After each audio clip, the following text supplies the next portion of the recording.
Welcome to Talking Heads on USA Global TV, starring the one and only wonderful Dr. JACALYN. It's a prestigious place where world-class influencers and experts meet, and where you'll find the most trusted advisors and coaches for all things in life and business. Visit usaglobaltv.com to sign up for our newsletter, get the value you need, and be first in line to learn about events and giveaways and other valuable content. Connect with us. Email Dr. JACALYN at usaglobaltv.com to talk about how you can become part of USA Global TV. That's USA Global TV, where the doctor is always in. Hello, everyone, and welcome to USA Global TV, and hello to our friends listening on Business Talk Radio. I am Dr. JACALYN KERBECK, and our show today is Talking Heads. What are Talking Heads? They are leading experts from around the world who come and present a lesson in 30 minutes on our platform, USA Global TV. Today, joining me is Mr. Red.olaughlin. He is not only a talking head, but he's also a co-host and an elevated listener on our platform. He is a retired Navy captain. He is a book author. He is a book coach. He is a public speaker, and he is an expert on longevity. Let's bring him onto the platform today. Welcome, Red. Howdy, Dr. JACALYN. How are you today? I am, what do you always say? Excellent as always. Excellent as always. Some days even better. I have learned so much from you, and I'm most grateful to you in many ways. First of all, for helping me with the publishing of my first book and my second book, which is about to come out, but also everything I've learned from you on this platform about how to take better care of ourselves physically, emotionally, spiritually, mentally. It's all wrapped into one. So without further ado, I know you have a fabulous lesson that you're going to be sharing with us today. So I'm going to spotlight you and head backstage and look forward to your lesson for today. And a couple of things I'm going to talk about today, you know, probably more than I do. So we'll get there, and I'm not going to say anything, but you're going to know it. So anyway, let's go ahead and go. All right. I look forward to it. Thank you. Thank you very much. Well, my talk last week, I used the acronym STRIDE, S-T-R-I-D-E. I talked about stress, toxins, and radiation. Today, I'm going to talk about inflammation, diet, and expectations.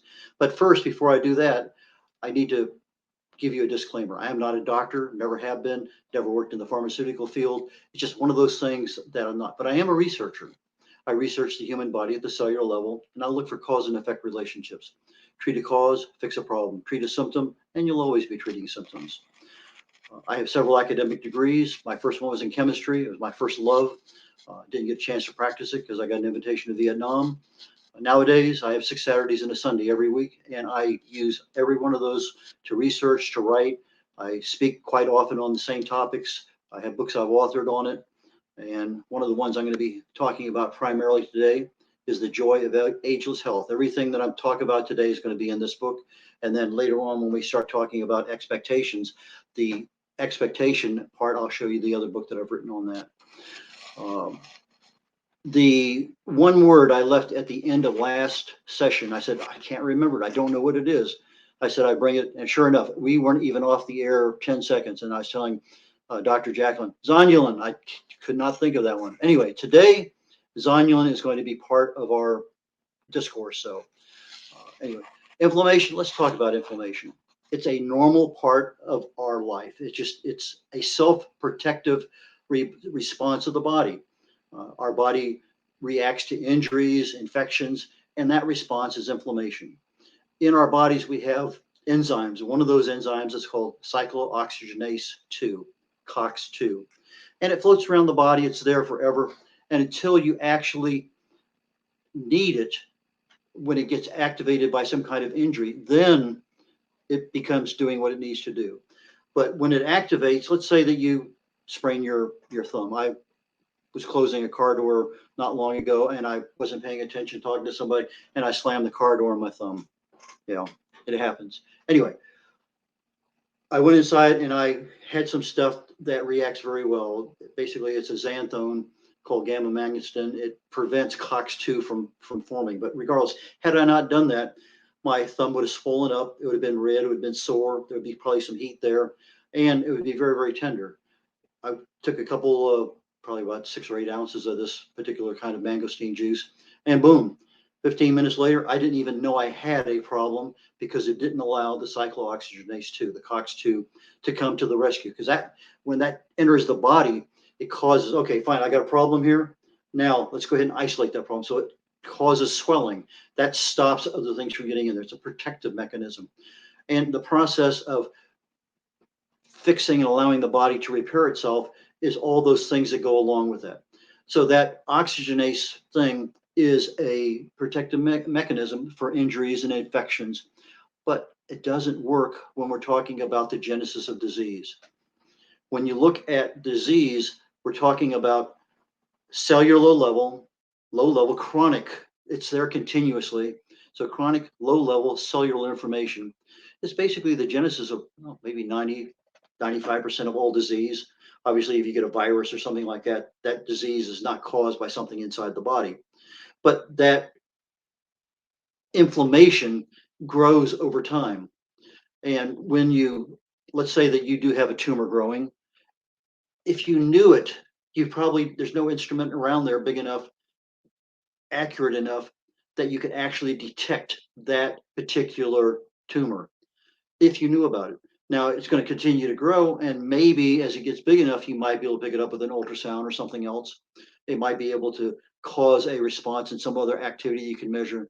But generally speaking, these things grow for years. You know, you hear about that person, oh, they have a baseball-sized tumor, they got 6 months to live. That's real, because until that thing gets big enough that it's disrupting the body, then we don't have a problem that we know about. So part of today is awareness, knowledge, and action. The awareness part is this presentation. So as the cells start to overpower, the inflammation overpowers the cells, you're getting DNA disruptions, cells are not functioning right. And what causes this are free radicals. Free radicals are molecules that basically have a need for an electron. Something happened to them, and their normal stable condition is that I need an electron. Well, what happened was a free radical came in and ripped off an electron from another molecule. It stabilized itself, and now that other molecule is a free radical, and it's going to go around looking for another molecule. Well, fortunately for us, we have antioxidants, our basic fruits and vegetables more so than anything else, but other nutrients and supplements that we may take. And those have extra electrons, and they can donate them and not become a free radical themselves. So that's the response that we're looking for. We eat a nice healthy diet, and then we get those things in there. So the cell now is back to normal. It's living in a static condition. Everything's healthy. And then here comes another free radical. Everything we do, breathing, digestion, just normal metabolic processes, any exterior pollutions, noise, not even noise, but smoking, just so many different toxins, so many different things out there cause a problem in the body at the cellular level. And that's why we need these antioxidants to keep us going. But part of that antioxidant regimen is controlled by our immune system. And the immune system is about 80% of our gut.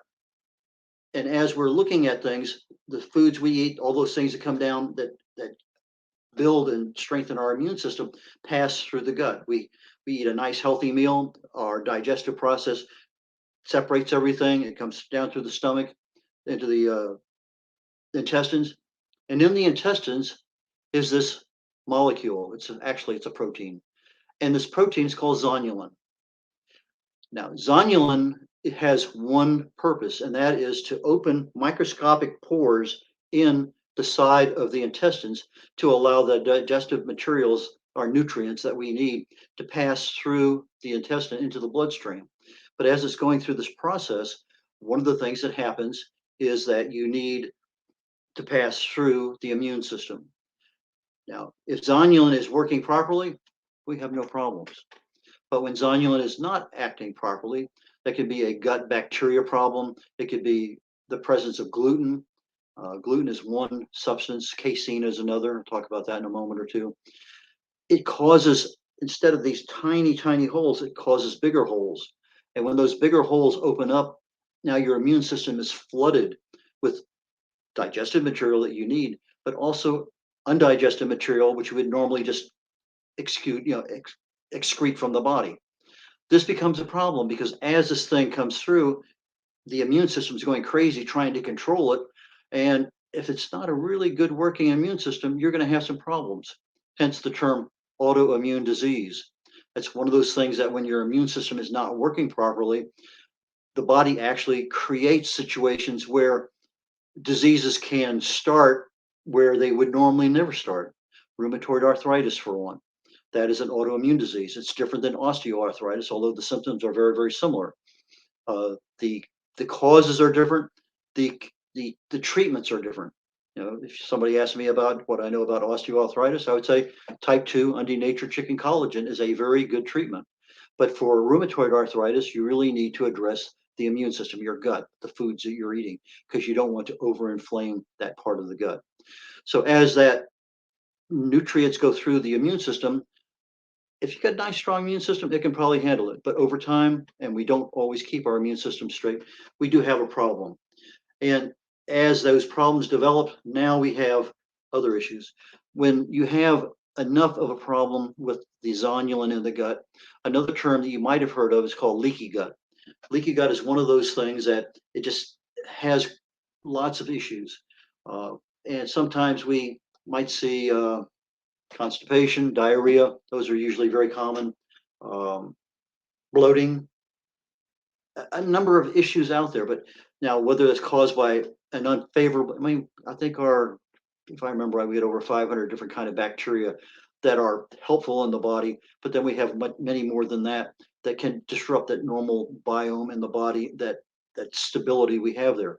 And so when you start having that, now you open the door for having autoimmune diseases.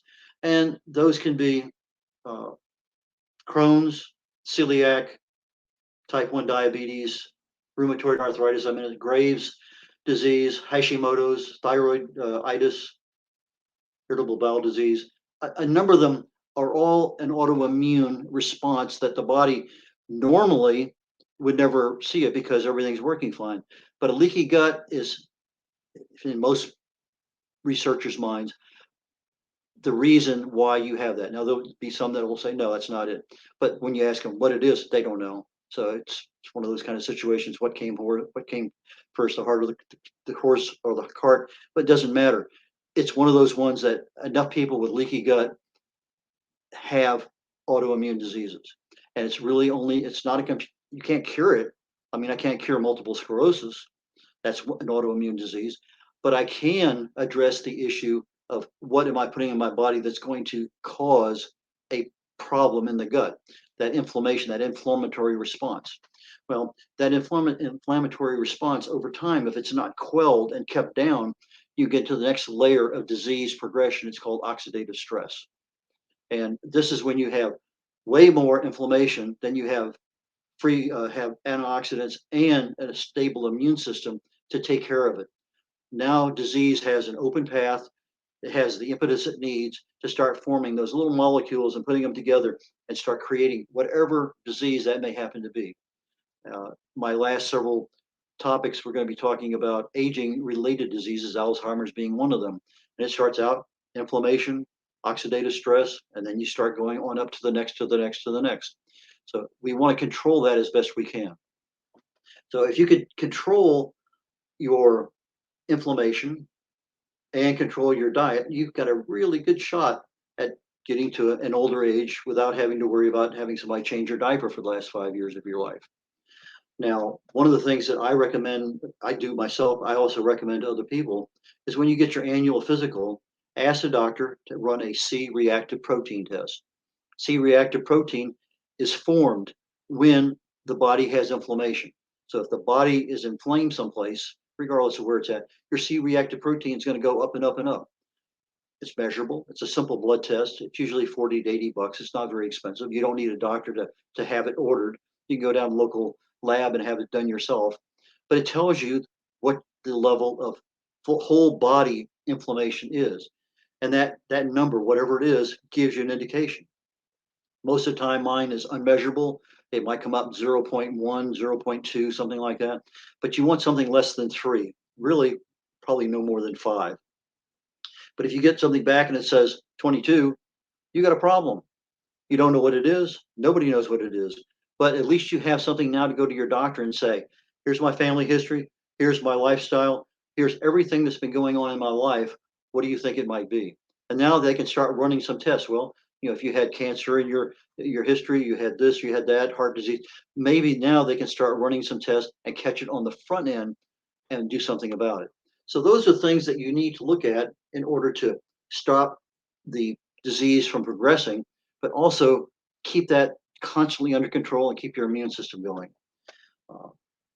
Several years ago, my wife had breast cancer, and I was doing a lot of research, which is a lot of the reason why I'm doing what I'm doing today. I used to talk about motivation, self-improvement, and one of the books I wrote in that I'm going to talk about at the end of this presentation on expectations. But we have things in our bodies that are dormant, and it may be a cancer cell, it may be anything. Well, taking care of my wife, I was a caregiver for months, and I wasn't really paying attention. I have a pool in the backyard. I go out there one day, and it's green, green, green, Kelly green, just oozing with all sorts of stuff. And my wife's asleep. I said, I think I should take some time. So I spent an hour or so out there doing some stuff, went back out the next day, did another hour or two. And before I knew it, I had this rash on my neck. And I normally use coconut oil as a topical cream or ointment. And I put that on there, it didn't go away, put it on again. And it just wasn't going away. It was itchy. So I called the doctor. I said, can you get me in? And ironically, I get in the next day. Just somebody canceled, boom, I was there. And I walk in the door and tell him what's going on. He looks at it and says, yeah, it looks like a classic case of shingles. And I'm thinking to myself, well, hadn't been eating right, hadn't been exercising. I had chicken pox as a kid. I'm out in the sunshine, overdose of vitamin D from the sun. All the classic instigators, aggravators that cause shingles to erupt, I had them. I didn't even give thought to it. But that shingles virus, that herpes virus zoster that's in the body was there. The things I did not do with regard to good health, good lifestyle, caused that to erupt, and it resulted in shingles. I took pills for 10 days, and I think after 4 days, everything disappeared. I finished the regimen. Thank you very much. End of story. I was fine. But we have a lot of things in us like that that can go wrong, which is why we need to keep our immune systems high and the inflammation at bay. Now, one of the things that University of Southern California came out with several years ago was you can reset your immune system by literally going on a fast. A 72-hour fast resets the entire immune system. What it does is goes in and takes stock of, does an inventory. Okay, this DNA damage here, let's get rid of it. The cell's not 100, let's get rid of it. And basically it cleans out all the cells that are not working properly and allows your immune system to regrow from scratch and give you that full capability. A lot of people can't do 72-hour fast. I do it every month. I've been doing it for years.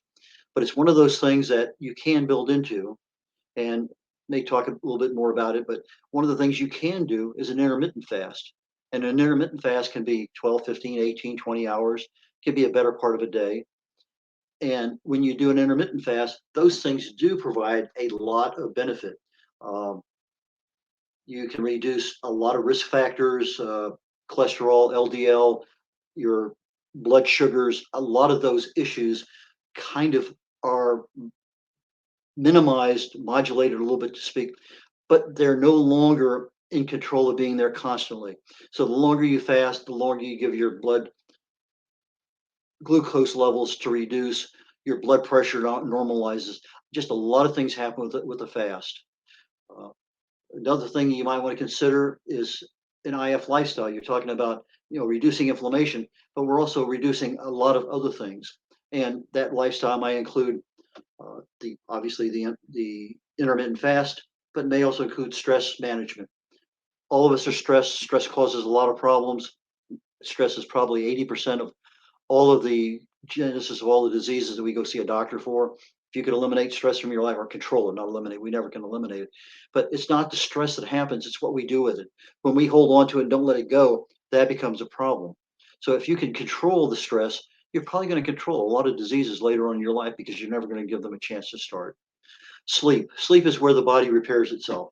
And if you can get a really good night's sleep every night, that is where your immune system has a chance to percolate, the body repairs itself, and you're just humming along in really good way. So if you smoke, if you're overweight, those other factors that create problems, talk to your doctor, see what you can do about it. And again, anything I'm telling you here in this presentation, if you're going to make a change to something in your life, especially if you're on prescription meds, talk to your doctor first so that both of you know what's going on. Let's talk about the next thing, diet. Diet's usually what we eat. It's what we think about.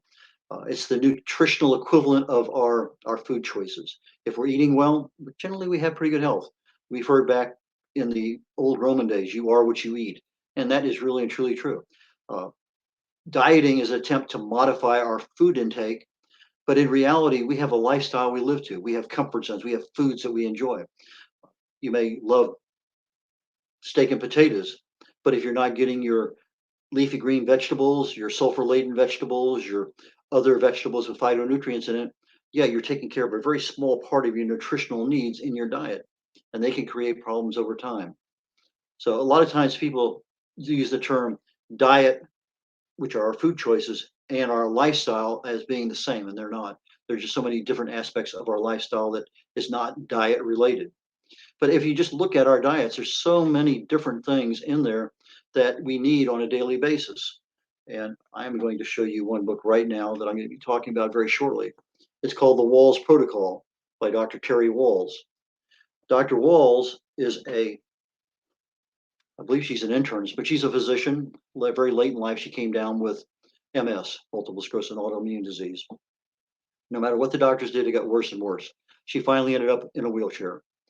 She did a lot of research on autoimmune diseases, wrote her book, and put herself on her own protocol. It deals with diet, exercise, toxin removal, and stress management, those 4 pillars. So she put herself on that, and she'd been in a wheelchair for years. Within 3 months, she was able to get up and walk using a walker. A month later, she could walk using a cane. Within a year, she was bicycling 18 miles, and you'd never ever know she had MS. What happened? She was now getting over 30 nutrients the body needs on a daily basis. Some things we don't even think about. Over half the Americans are deficient in magnesium, vitamins A, C, and E. Vitamin E is 8 different molecules. You're just not missing in one. You need all 8 of them. And if you have one in particular, I believe it's the alpha tocotrienol, if you end up having a stroke, there's a little process in the brain called autogenesis, where it actually can create a new blood vessel around a blockage almost instantly. So that one vitamin E is a super critical one for brain health. Over 70 to 90%, I say 80% of people are deficient in vitamin D. We shouldn't be because we got the sun shining almost every day.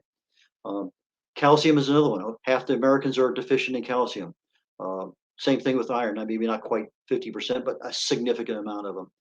And when you bombard our bodies every day, and we don't have the vitamin B, vitamin C from spinach or kale or parsley or green bell peppers or whatever, it doesn't matter.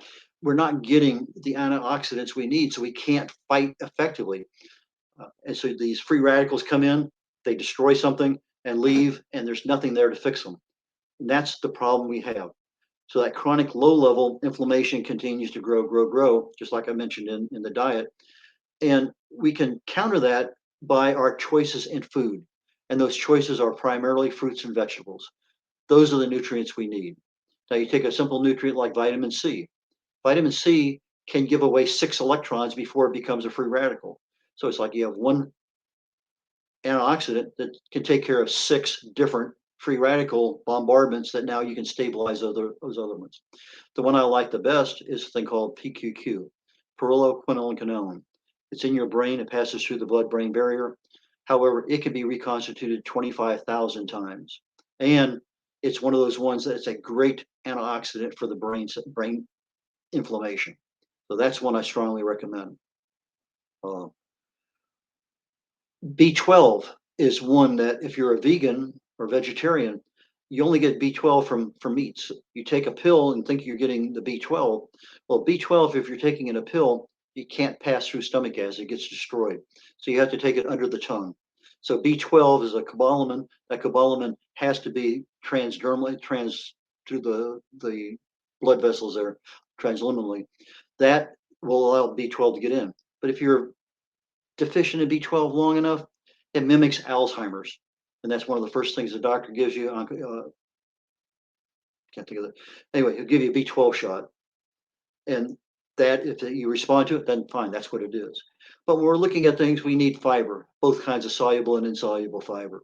We need essential fatty acids. Our bodies can't make the omega-3 and omega-6 fatty acids that we need. But we have a tendency in our diet choices to pick up a lot more omega-6s than omega-3s. Omega-3 salmon, your fishy kinds of things. But when you have too many omega-6s, more than 4-to-1, ideally it should be 1-to-1. But ideally, if you go over 4-to-1, now you have a problem, because even though you need these essential fatty acids, they become inflammatory in the body. pH is another one. pH is something that, when I left the military, I had my very first ever bone density test, and I turned out to be osteopenia. And I couldn't believe it. I said, I've been weightlifting hours a day for months, for years, running 5, 6, 8 miles a day, literally for years. I figured there's no way in the world I have nothing but strong bones. Well, as I did some research onto it, I found out that if you're not keeping your pH in an alkaline range, literally above 7.4, your blood is going to extract calcium from your bones. If you start taking enough calcium out of your bones, now you're osteopenia. If you keep going, now you're osteoporosis. Keep going, and now you have brittle bones and a lot of problems down the road. So pH is another consideration. Fruits and vegetables are alkaline. You need more of those than you need fats and proteins and carbohydrates. Exercise, metabolism, all those things create an acid situation in the body. So you need literally more fruits and vegetables than you need anything else on your plate. So you have caloric restriction is another one. Try to balance your food needs at 10 calories per pound of whatever body weight you want. Nutritionists say 15, but 10 puts us in a caloric restriction mode, and that mode actually extends the lives of most animals 20, 30, 40% longer than normal. It's kind of funny. You're almost starving yourself to death and you live longer. I talk quite often about size control. Use a salad plate rather than a dinner plate. Don't go back for seconds. I was on Atkins for 6 years. I loved it. I thought it was the best diet going. I did not use any greens at all. I had my meats and cheeses and fats and eggs, and I just thought it was wonderful. I kept my carb grams under 10 a day easily. Didn't even think about it for years. I was living in Germany. I'd go down to Italy for a weekend. I gained 12 pounds in a weekend eating pasta and bread and everything else. I come back 2 weeks later, I'm back at my normal weight. You have the same thing in a ketogenic diet. You're focusing primarily on fats. When you focus on the fats, now you have a problem, because you're not getting the body into an alkaline mode. It's going to leach calcium from your bones. And calcium's hard enough to get there. You have to have magnesium to get it absorbable. You have to have vitamin D3 to get in the bloodstream. You have to have vitamin K2 to get it actually into the bones. If you don't have vitamin K2 and the calcium's in your bloodstream, it's going to end up in your heart valves and arteries. It's called plaque. So those are things that are there. One of the books I really recommend to everybody is called Grain Brain by Dr. Perlmutter. Another one that is equally good, and I strongly recommend, is called Wheat Belly by Dr. William Davis. These talk about how foods, especially wheat and gluten, affect the brain. ADHD, depression, anxiety, a lot of these things are controllable by the foods we eat, minimize the brain inflammation, and a lot of these things go away. One of the gentlemen is a psychiatrist, and he uses this diet for 30 days, and kids that are on Ritalin and other things like that are taken off because they no longer need it, but they have to watch their diet. Let's go ahead and jump to our last one, because I see our time is getting really close. Another book I wrote a long time ago is called No Matter What You Can Do It. This deals with the subconscious mind.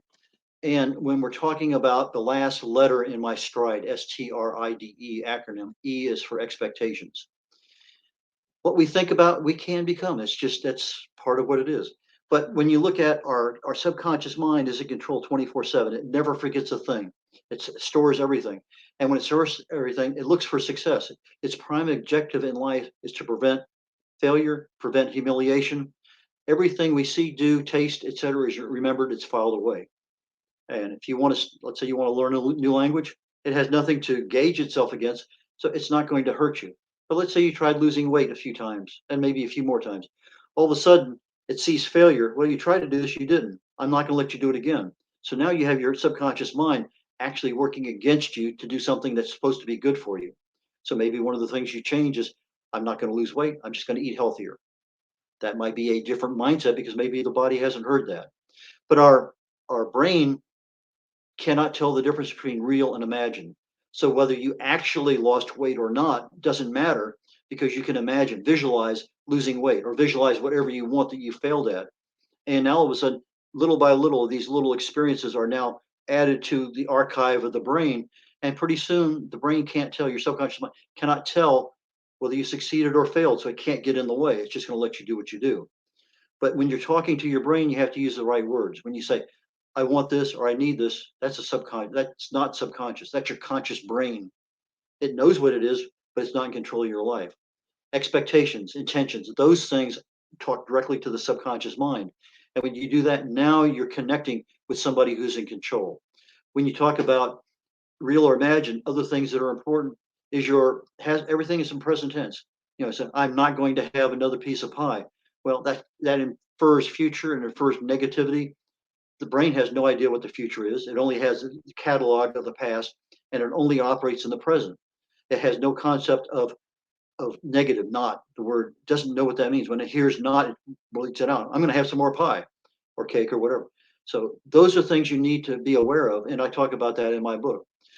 When you start talking about those things, you have to keep it personal. If I say, red is whatever, is present tense, I present tense, I am.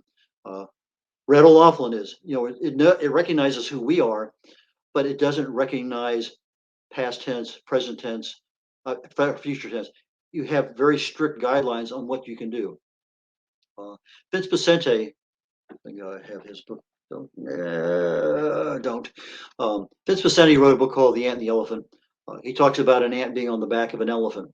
The elephant doesn't speak ant language. Ant doesn't speak elephant language. The ant can be literally is your conscious brain. The elephant is your subconscious mind. The elephant could be going west and the ant can be going east and think it's going everywhere it wants to go, but in reality, it's not. The subconscious mind uses a lot more neurons per second than the conscious mind. Conscious mind uses about 2,000 neurons just to keep you conscious and going what's on. The subconscious mind uses 4 billion neurons per second. That's why it's the big 800-pound gorilla in the middle of the room. But that is something that if you're having problems, learn more about the subconscious mind.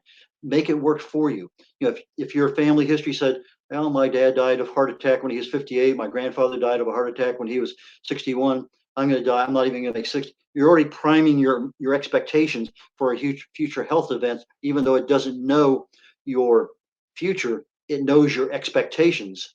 And that's almost as deadly as the other one. So those things are super critical. Another one that I really strongly recommend is Jeff Olson, The Slight Edge. He talks about incrementally changing things. Maybe you go from a large plate to a small plate. Maybe you go from this much of something to this much, whatever. Incrementally change. Those increments make a difference. Again, I'm at the end of my time now, but awareness, I hope that there's a lot of information put out there today. That knowledge will help you. Now it's up for you to figure out, where do you really want to start? And again, if you're on prescription meds, talk to your doctor before you make any changes in your health, your lifestyle.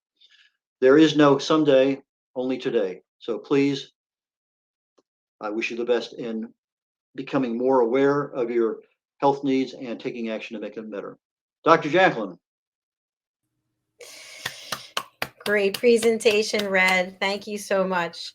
And of course, yes, I do know all about inflammation with 3 autoimmune diseases, and I have greatly changed my diet.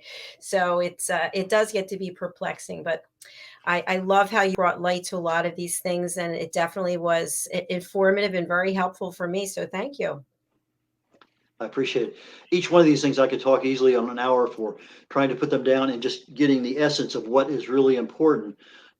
It's difficult to do, but I think I got enough information out there that if somebody wants to know more about pH or more about intermittent fasting or more about what, they at least now have a place to go and talk to Dr. Google one-on-one and learn more about it. My website has lots and lots and lots of over almost about 1,400 blogs I've written, mostly on, in fact, it's almost all exclusively all on health and wellness, really concentrating on longevity. Now, a lot of people think anti-aging is the same thing as longevity. Anti-aging is something that you're trying to prevent an age. But in reality, longevity, if you're doing the prevention at the cellular level in the body, as opposed to going in and getting this kind of whatever treatment, it's not quite the same. You need to start at the cellular level and then let the body take itself. Take a look at our presidents. They are in office for 4 or 8 years. They look 20 years older as soon as they leave office. That's stress. The stress ages you. You can reverse a lot of that stress and pick some of that youth back up again. But once you get in a habit, it is so hard to get out of that habit. We certainly have our habits and our routines. And I thought that story that you shared about you going out into the backyard in the sunlight, and that was a trigger along with all that stress for you to get shingles. So I do think that that is also something I want to spend time talking about on another show, is about the impact of vitamin D or the sun. Because I know with me, I have an eczema flare right now. It's very bad. And going out in the sun makes you feel better, but at the same time, it also dries it out and makes it worse. So it's good to know how the sun impacts whatever it is you have, especially your And there are a skin. lot of sunblocks you can take through. There are some nutrients that actually block the sun from within the body that you don't have to put on the outside of the skin. So those are something we may want to talk about down the road. Absolutely. If nothing else, during one of our book sessions that we're sitting there back and forth working on your next book, which is going to be coming out here in a couple months. Yes, it is April the 4th. I'm very excited. And Red, I would love for you to just share how people can get in touch with you. And then I'll talk a little bit about the website and the YouTube channel. My website is red.olaughlin.com. For those people who are not watching this, that are just listening to it, it's RED, like the color, O'Laughlin, OLAUGHLIN, red.olaughlin.com. My can be reached at red@red.olaughlin.com or red.olaughlin@gmail.com. Those are the easiest ways to reach me. Thank you, Red. It's a pleasure having you here today. And for anyone who missed the presentation, I see we have some new people joining us on the platforms. You can watch our shows in one of two ways. So you can go over to our website, which is usaglobaltv.com, and you can go across the top, it says shows, and then go down to Talking Heads. You can find it there. Now, if you want to watch the show live, you can go to our YouTube channel, which is, guess what? USA Global TV, and you can watch all of our shows live. After the fact, you can watch them on our website. So if you want to be a talking head, it's by invitation only, is an exclusive opportunity for people who are like Red, who obviously is an incredible expert and has studied and spent years and years understanding his area of expertise. So please do go over to our website. You can go to the Talking Heads page. You can learn more about Red, and you can actually contact him directly from there. Go to USA Global TV and go across the top to Talking Heads, and you'll find Red on there. Find out more, and you can reach him directly right there. All right, that's our show for today. Red, what will you be discussing next week?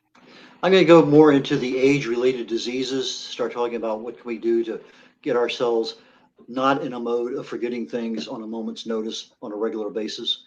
So we'll start with the same things we talked about today, basically. Inflammation, oxidative stress. How do we get from there to Alzheimer's, and what can we do about it?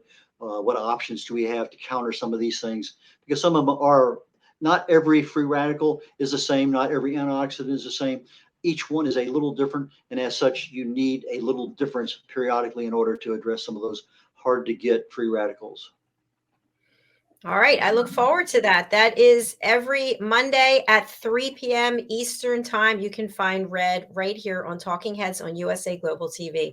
Red, just let our audience know about the Wise Ones. Every Thursday, we have Dr. JACALYN and I interview a person of interest that has wisdom to share with the world.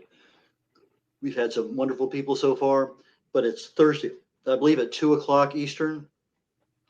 Yes.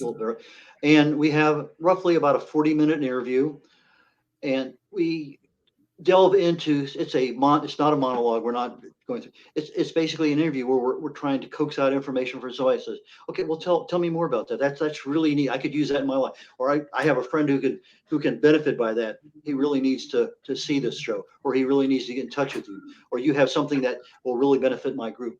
So we have people that can share their wisdom, their knowledge, and right now it's for free on USA Global TV, on the Wise Ones, and that's the channel once a week, Thursdays at 2 p.m. Eastern.